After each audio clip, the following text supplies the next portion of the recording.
My job is to somehow make them curious enough or persuade them by hook or crook to get more aware of themselves and where they came from and what they are into and what is already there, and just to bring it out. This is what compels me to compel them, and I will do it by whatever means necessary.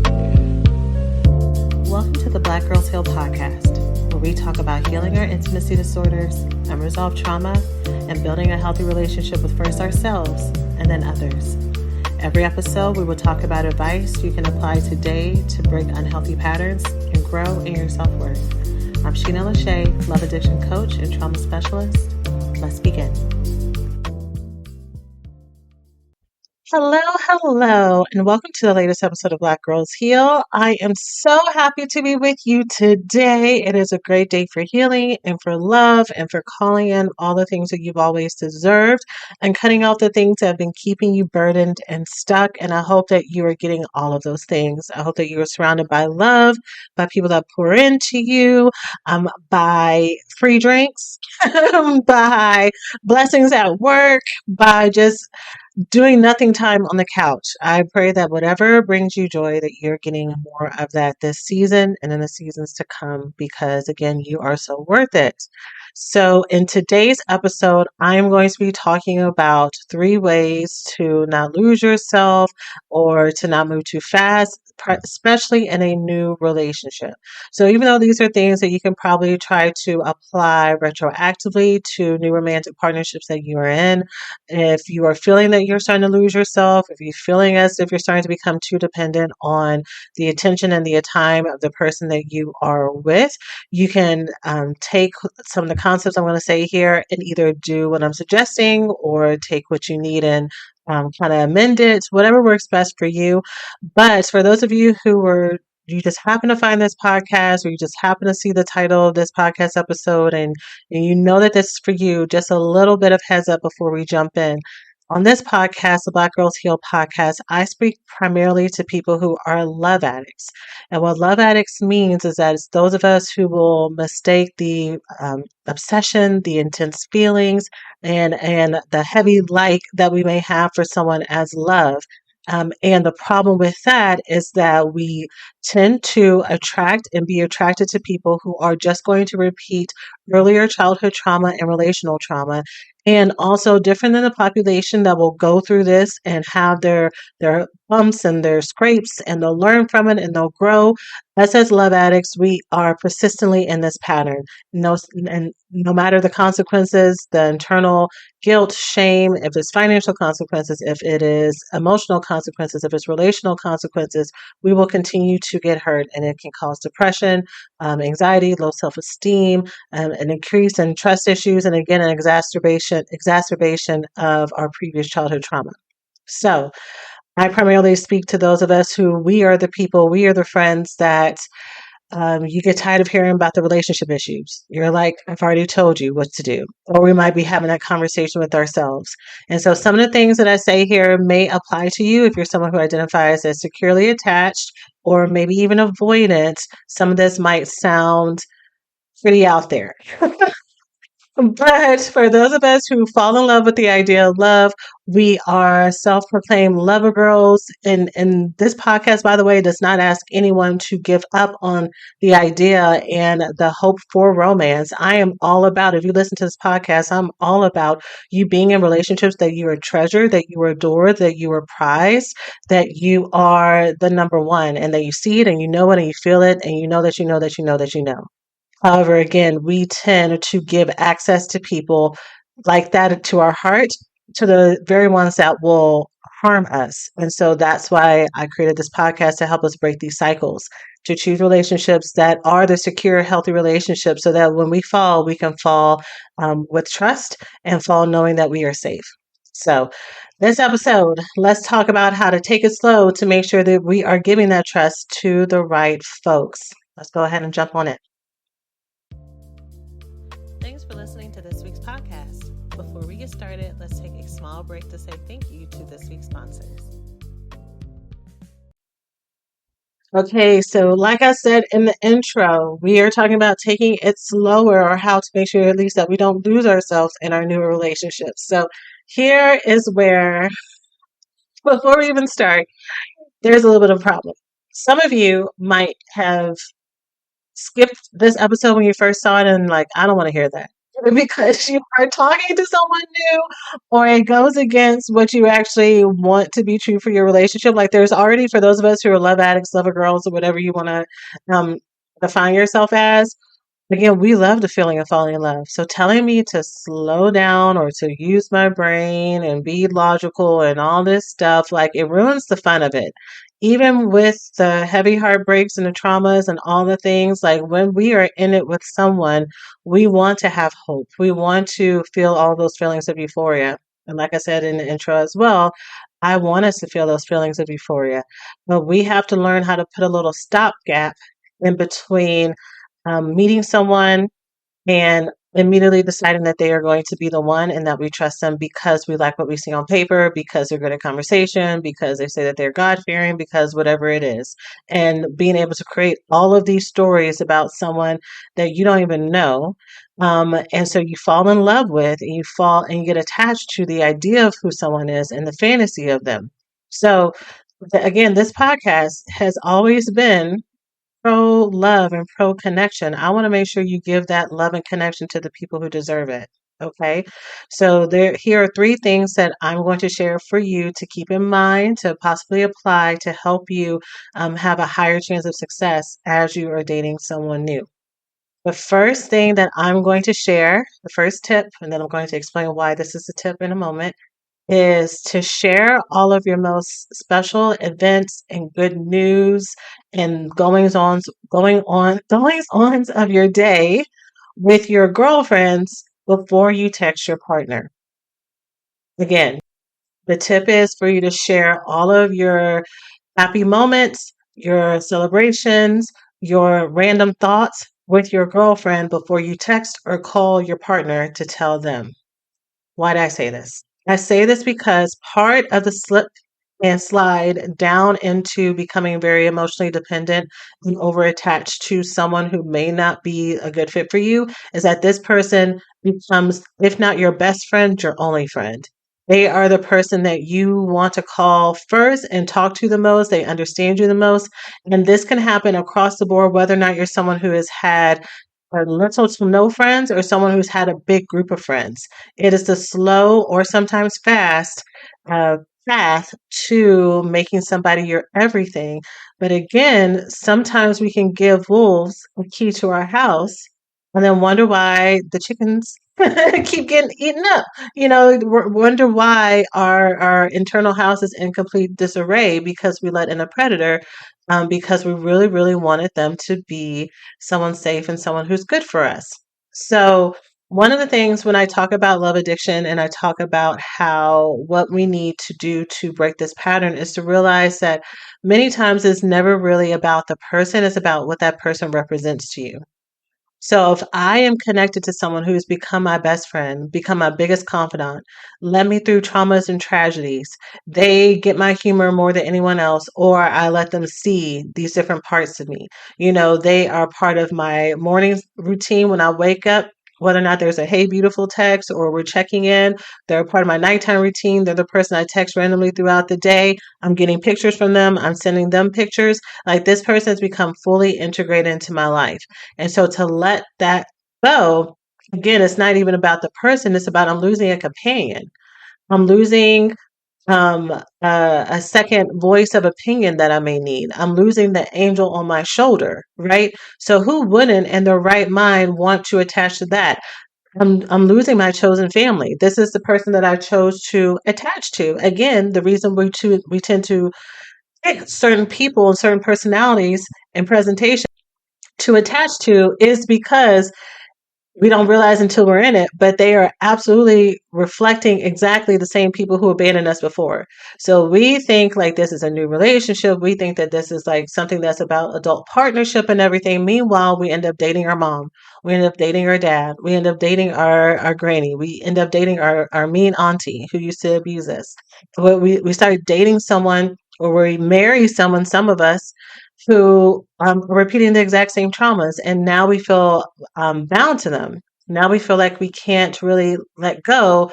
But even if, but if this was like a casual connection, then yeah, we would be able to let go. But this again, person has become our heart and soul. So the reason why I'm having this be your initial first tip is because sometimes it could be very easy for you, especially as you start to date someone and really like them and you're really clicking and you're starting to get to know each other, to when something funny happens at work, you text them instead of texting your friend. Or if you really need advice about something, you ask them what they think instead of your friend or your loved one, right? And there's many reasons why.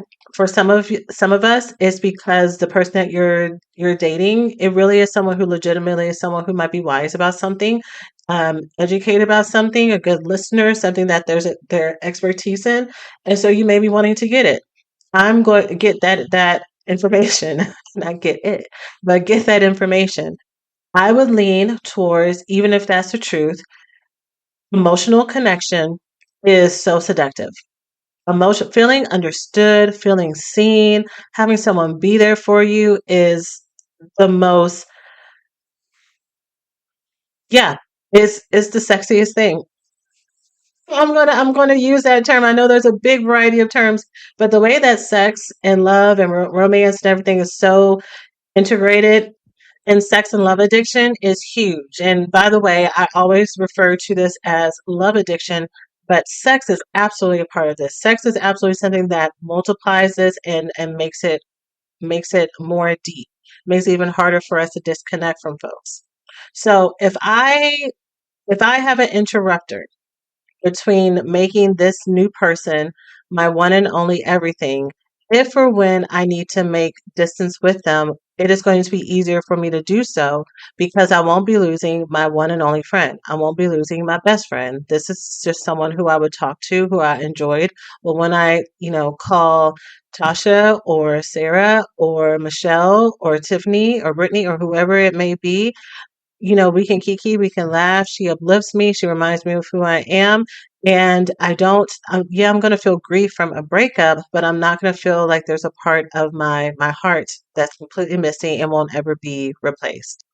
When I'm helping people with the no contact process, this is one of the hardest things that holds people back from no contact because they have a subconscious reflexive response to want to reach out to a person and talk to them when something's going on. And they have the association so much so that and they've made this person so much their one and only best friend, whatever it may be, that they might listen to the advice of like, okay, I'm not gonna call them, I'm not gonna text them. But what they do instead is they just hold it. So they have this event that's just happened that's either very painful, very exciting, very sad, a mixture of all those things. And they need to get this emotion, they need to get this energy out. But because this other person is no longer available because it may need to be in no contact, they don't share with anybody. And they turn within. That's how much they have isolated themselves from outside relationships and everything. And I might be telling some of your experiences right now. And so you forget and you feel the loneliness that you already feel with the breakup, again, is even more so because now who do I have to share this stuff with, right? Like my former friends or your current friends, whoever it may be, it doesn't seem it doesn't seem as if it would hit the same. It doesn't seem as if it would be as satisfying as it was and is when I talk about these things with this other person. The memes that this other person sends me is funnier. The TikToks we get to share in between each other, we have so much more fun than I do with my girlfriends. And I think a lot of that is based in misattributing the source of joy in your life. The source of joy in your life is you. You're the one that's funny. You're the one who knows how to have a good time. You're the one who's really deep and insightful. You're the one who's adventurous. You're the one who's creative. And this was just a person that you shared all of yourself with. So whoever and wherever you go and share yourself with, you are bringing the party with you.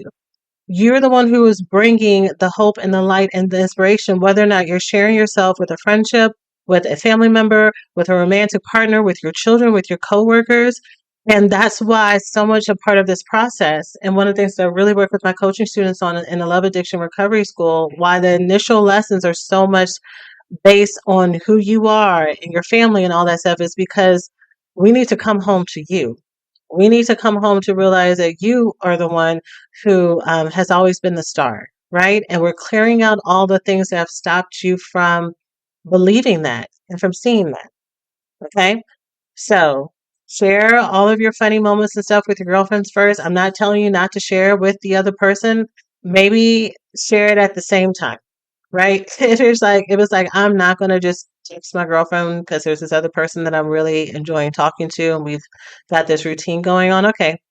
How about you text your girlfriend first and then you text the other person? So that way you're having simultaneous conversations about it. I suggest that you text one person, let it lie, have a conversation with them about it for about 30 minutes to an hour, and then see if you still want to text the other person. Because that's the other thing that happens, especially in the no contact process that I teach, is I'm like, okay, you're feeling these feelings, you're feeling these emotions. How about you go and you call someone and talk to them about it instead of just sitting on your hands or trying to distract yourself and going outside and doing all these other things where you're still having this circular conversation with yourself. If what's at the core of love addiction, if what we're calling it is an intimacy disorder, you do not fix an intimacy disorder solo. You're replacing the intimacy that you have with this other person who was never good enough for you with the intimacy with people who have and always will be better for you, right? And letting them be your safe space. And then seeing if that feels just as satisfying or more satisfying than what happened before, because at least those relationships you can trust. Second tip to not lose yourself in a new relationship and to not go too fast is to set scheduled times and dates or have assigned days and times for things. Okay. So this is going to look so different for many different people because there's so many factors that will get in the way of this happening. Those of us who have floating schedules, those of us who have jobs that require us to be on call, those of us who have um, little people or older people that we're taking care of, right? Like you are not someone who has a static schedule all the time.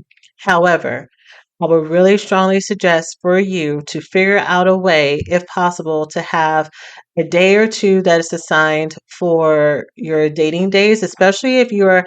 So, this podcast, even though this is for new relationships in general, I am primarily talking to people where you currently have someone that you like are spending a little bit more time with than anybody else, or you hope to one day be in that position where there's someone who is worth you moving your schedule around sometimes, compromising on, even the strongest of us who are like, I ain't got time for whatever, like we meet the right person and they um hit the right buttons and now all of a sudden we're more flexible than we were before, right?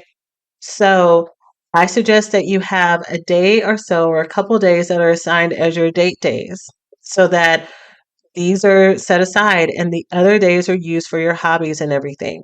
Now, here's the thing about that. You have to have hobbies. You actually have to have things going into this that are sacred so that you are not tempted to lose yourself by pushing them aside to go and spend time with this person. Hey, we hope you're enjoying the podcast so far. Let's take a quick break to say thanks to this week's sponsors. So let's say you join a book club that's every other Friday, right? You need to make sure that this book club, one, is something that you actually want to do and that you like, right? Two, you need to start showing up consistently for yourself, right? I'm doing this for myself, not just to pass the time. I'm doing this thing that I really enjoy for myself. It's going to help you build connections and build communities and also build some responsibility to this group, right? And hopefully let it be something that is kind of your respite from the week. You're connecting with people that get you about topics or about stories that excite you, right? So if or when someone asks you out for a date on the second Friday of the month, that's not available, right? And part of this is making sure that as you go into this relationship with this person, that all these things that were true for you before, that they don't slowly start to dissipate, that they slowly don't start to fall away. depending on your personality and the personality of the person that you're dating, this can actually be pretty romantic. It can actually be something that's really fun to look forward to. And at the same time, it stops you from kind of letting all of your time, all of your days, every single free moment that you have kind of be a free for all for y'all to say, okay, let's do this now before you before you realize that all of your time is being dominated. So if y'all have it so that every Thursday night is date night, even as a newer couple, then that's something that you both get to look forward to, right? Like that's something that it kind of allows you the freedom because a lot of the experience of someone who's a love addict is this fear of being abandoned, fear of being rejected, that loneliness, right? Like that craving of companionship. And that's also what will seek us to make ourselves, but that's also what will allow us to make ourselves super open and super available to crossing our own boundaries with having really long phone conversations or marathon dates and being extra available to this new person that we're really feeling more than we normally would. But if we know that we have a date and a time to look forward to, and it is something that is also mutually reciprocated by the other person, y'all can spend a whole lot of time talking about how excited you are to see each other on your date night. It's something that's for both of y'all. And that's something that you can do even if you're not in a committed relationship yet, especially if y'all both have really busy schedules to just start to build that and see what happens there. So that is an idea to set a schedule for when your date times and days are. Again, I'm leaving that tip a little bit open because I know there are going to be so many different time constraints. So I'm kind of leaving the essence of that and the reasons why here for tip number two, and I'm going to let y'all take that and see how you can apply it in your own life. And if you catch me at a Q&A where I'm answering questions, feel free to ask me more about that there. Okay. The last tip I'm going to give you is for some of you, it's going to be, oh, great. For some of you, it's going to be like, no. And for some of you, are going to be like, okay, yeah, I see your point. There's going to be a variety of responses to this, but I kind of hit on it earlier. Number three is to hold off on being sexually intimate. Some people would say, don't do it at all until marriage. I am going to say hold off because, again, I know that there's a variety of experiences and desires of folks who listen to this podcast. When you have sex with someone, including other sexual contact, but especially sexual intercourse, and this is no matter who you are sleeping with, you are bonding with them. Some people will talk about soul ties. I've talked about before that science says that you are building chemical connections to this person, which makes you more susceptible to ignore red flags, to stay connected to someone longer than you're supposed to allow them more access and grace into your life when you probably should be putting up boundaries. You also cannot see exactly who they are and what they're representing to you or what they're giving you, right? Where they may be falling short. It is you are now more likely to think about their needs and what they want and what's more important to them and make them more comfortable, if not instead of what you want, but in addition to what you want, which is a very, very precarious place to be when you're early on in relationship. Because I kind of mentioned it in point number two, and I just want to be clear that I am not pro situationship. I'm pro love. I'm not pro situationship. Those of us who will spend months and months and months and months and months of time with someone in the talking phase, you can't see my air quotes, talking phase. Meanwhile, you're doing a whole lot of um, boyfriend, girlfriend things. You're sleeping together. You might even be meeting each other's family and everything. Meanwhile, you do not have the promise of commitment. And if slash when you are being sexually intimate with someone, for those of us who are lover girls, I have yet to meet someone who calls himself a lover girl who is okay with an indefinite amount of time being in a situationship. If anything, most of the women who I know who are lover girls would rather have that commitment in under a month. Like they would not be upset at all if someone asked to be their girlfriend with in under a month. For those women who are a little bit more cautious, then 90 days, 3 months max. I have yet to see Anyone who is ready to love and open to love say, yeah, I want to be dating someone casually for 8 months to a year. And they can, we don't need to have a title. They can be doing the same thing with other people. I really don't care. I'm totally cool with that. No, no, no. Yeah, especially if we're sleeping together. Yeah, totally. I'm good with that. No, no. So one of the things that I tell my clients to really help them out is you need to know what your boundaries and standards are before you even get into a partnership with someone.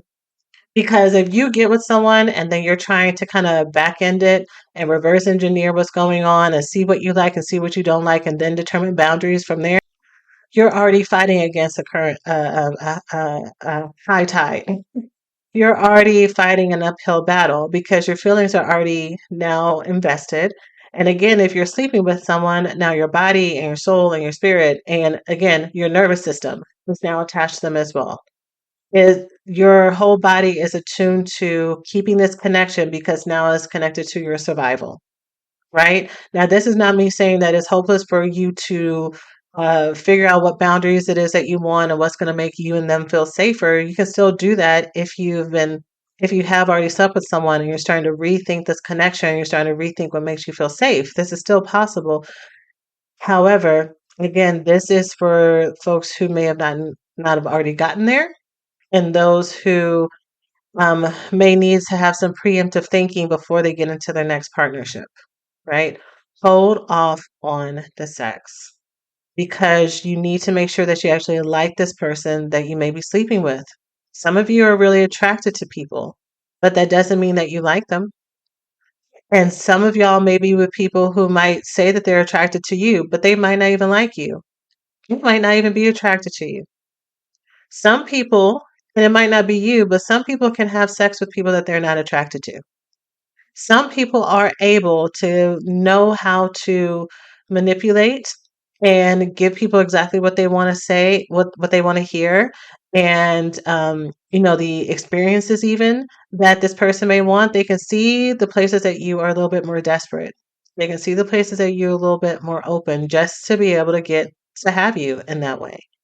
And the thing about getting to have you in that way is it's not just you sexually. Again, um, especially if you relate to being a love addict, you are more likely to want to. Some of you may balk at this, but I'm just going to use it for right now to kind of prove that you would be a good girlfriend, that you would be a good wife, that you are, it doesn't have to be romantic. You are more likely to want to prove that you're not like the others. So all the people that they told you um, disappointed them in the past, all the people who broke their heart, who betrayed them, all the people who weren't good friends to them, you are more likely to now want to be someone who can help heal them with your love, with your friendship, with your constant forgiveness, with your access to your time and your energy and your resources, with being available for 5-hour phone calls where they're just emotionally telling you everything that's going on with them. When in any sane state, you would not be giving this type of access of yourself to this type of person, right? So hold off on sexual intimacy if you can. If you can. If you cannot or do not want to, then that is fine as well. Just be aware that these are some things that may happen in your relationship so that you can keep your eyes open. What really helps with this as well is making sure that you're staying connected to community and trusted people who you know will keep you accountable, tell you the truth with love. We're not looking for people who are critical. We are also not looking for people who are yes men, or yes women. We are looking for people who are in the middle, who are going to be able to celebrate with you the really great things that are happening and with love. And they're also going to be the ones to say, hey, here's what I heard you say. Is that really what you want to be happening? Or, well, how do you feel about this thing? Like to have some more curiosity of what might be happening versus, you know, making complete judgments about what happened or complete negative or um, unhelpful judgments about a relationship without actually giving you the space to talk about it. Because that's one of the biggest concerns that a lot of love addicts will say as they're coming into recovery. And I also mentioned some of this on the intro is you can be talking to friends and loved ones who seem at first to be really down to hear everything that's going on, but then they get tired of it. Then they get to the place where like, okay, I'm tired about hearing you dating either the same person or the same type of person. You just need to love yourself, or you need to take a break, or you need to decenter men, or you need to whatever. They always have the right, they have always know all the right answers for you, right? And if it's things that you've already done before, then you just didn't try hard enough, right? It's they may mean this love and advice and love, but the way that they give it is so hurtful and it really damages trust. And but the thing about it damaging trust is it damages your trust in yourself. It makes you think that you're the problem. It makes you think that you're the fool. It makes you think as if everybody in the world can get this but you. And that's not the case. They just don't get it and they don't understand. So you want to make sure that the people that you're talking to are the people who can actually hold space for you in a way that helps build you up and makes you feel empowered. Because bringing it back to point number one, if the only person that you ever feel empowered with is this person that you're dating, then it's very easy for you to attach all these narratives to what this who this person is and what it means, what they mean to you, and whether or not you can afford to actually create distance with them. So many people, when they get to the place where it's very clear that they need to do no contact, they cannot stomach it, stomach a full disconnection. So that's when they might want to say, okay, I'm just not going to talk to them. Like, I'm not going to block them. I'm still going to keep them on social media, but I'm just going to like not look at their stories. Or if I look at their stories, I'm not going to respond. But meanwhile, they're checking their stories to see if the other person is looking at their stories. I'm like, girl, you're still in contact with them. This person is still on your mind 24/7. You are still waking up considering whether or not they miss you, and the way that you get through the day is to say, well, they must be missing me the way that I'm missing them. And meanwhile, this person is off having the time of their life, right? Able to compartmentalize what's going on. And then, if or when you find out that this is what they're doing, now you're heartbroken because now you're grieving your own grief. You're grieving this fantasy of what you thought this person was doing. You're grieving the fantasy of what you thought you meant to this person, right? And you're kind of starting this whole process all over again. So, make your trusted inner circle your main people and then share with your boo. Okay. And I didn't say this at the intro. So if you got to this point, then this is just so you know that I'm aware. When you find your person, especially if it is the right person, they will end up being your best friend. Like if you're doing this right, and y'all might have other teachers or healers or coaches or whoever may say the wrong thing. I think and I believe, and I might correct this in the future, that when you find your person, they will be the first and last person that you talk to every day, right? They will be one of your biggest confidants, right? That's part of you. The reason that this connection is a little bit different than friendship connections is because you are looking for a life companion. You're hopefully looking for someone that you are going to start building things with and sharing parts of yourself and parts of your body and parts of your soul that even your closest friends are not going to see, right? And so, yeah, this person will become your person. We just need to have a little bit more of a probationary period before we give full access and the keys to our heart to every single person who looks good, smells good, says they love God. Which, by the way, I was thinking about this as well when I was prepping for today's episode. I'm going to share with y'all something that was told to me when I was being discipled. Um, that I think may help other people who consider themselves believers or who define themselves as believers. So, in addition to sexual intimacy, I would really be mindful of people. I would be mindful of praying with new people in your relationship as well. I know that there is a lot of, in Christian social media, Christian talk, all that stuff, a lot of jokes are around, when you do your first Bible study together and you're flirting and you're praying and, but part of those jokes are, that someone might be showboating a little bit, or everything else. But here's the real reason why. Many of us have either had personal experience with the most malicious, destructive, evil people, or have seen the results of what happens when people are in relationship with the most malicious and evil people. And these people could pray down the church. These people could speak in tongues. These people could lay hands on you. These people just had a certain way of understanding what you need and speaking to God on your behalf, reminding you of scripture, showing up, being on the deacon board, helping the pastor on Sundays, being in the children's ministry. And these have been some of the most corrupt and evil people ever. The thing about spiritual intimacy and prayer is talk about the most deepest connection. Your connection to God, your connection to spirit. If someone can tap into that, I think it rivals sexual intimacy. And some people may argue it's the same thing, like that's why sexual intimacy is um so special because it is a joining of souls and ties, right?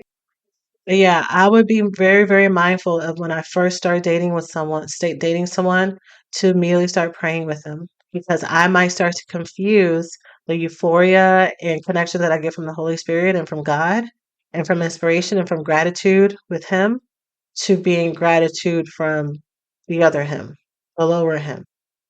And I think you need clear eyes. And so, if this is something that is already a part of your dating practice and it's something that has worked well for you and that you feel really good about, the only thing I would say is just, again, same thing as other stuff, making sure that you have good accountability, that you have people that you can talk to, that you're being honest with, that if you ever feel that there are some certain details that you kind of want to hedge on or not share, just consider why that is.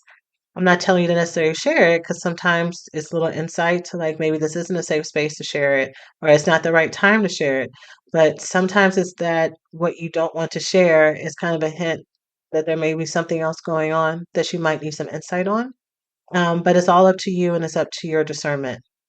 So whoever those people are, your therapist, whoever it may be, sharing all these things with the right people in the right time. Okay. So I hope that this is helpful. And this is a shorter episode because last week's episode was super long. so, yeah, that's it for now. I can't wait to see y'all in the next one. And as always, please, please, please take care of yourselves. And I hope that your loving relationships are exactly what you are wanting them to be in this next season. That's it for now. Take care of yourselves. Thanks for listening to this week's podcast. Before we get started, let's take a small break to say thank you to this week's sponsors.